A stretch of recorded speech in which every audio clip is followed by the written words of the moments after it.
So Mumbai Indians vs Rajasthan Royals match 14 வேங்கடையில் நடந்து முடிஞ்சிருச்சுங்க. And Rajasthan Royals wicket வித்தியாசத்தில் வெச்சு செஞ்சுட்டாங்க மும்பையை.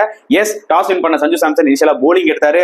அண்ட் பேட்டிங்ல மும்பை டோட்டலா சொதப்பிட்டாங்க. 125 தான் அடிச்சாங்க. அதுலயும் டாப் ஆர்டர் 3 பேட்ஸ்மேன் வந்து பாத்தீங்கன்னா கோல்டன் டக்கு நிஜமாவே வந்து பாத்தீங்கன்னா ட்ரெண்ட் போல்ட் வெச்சு செஞ்சுட்டாரு. பாம்பு விட்டாரு தான் சொல்ல முடியும். நியூ பால்ல வேற லெவல் ஸ்பெல். ஒரு ஸ்டேஜ்ல 20-4 இருந்தாங்க ஆக்சுவலி மும்பை. அதுக்கப்புறம் ஹர்டிக்கும் திலக் வர்மாவும் ஒரு கவுண்டர் அட்டாக்கிங் 50 ரன்ஸ் பார்ட்னர்ஷிப். அதுக்கப்புறம் சாஹல் வந்தாருங்க, வந்து வச்சு அவரு ஒரு பக்கம் வச்சு செஞ்சுட்டாரு. அவர் 4 ஓவர் 11 ரன் 3 விக்கெட், வேற லெவல் ஸ்பெல். 125 தான் அடிக்க முடிஞ்சது.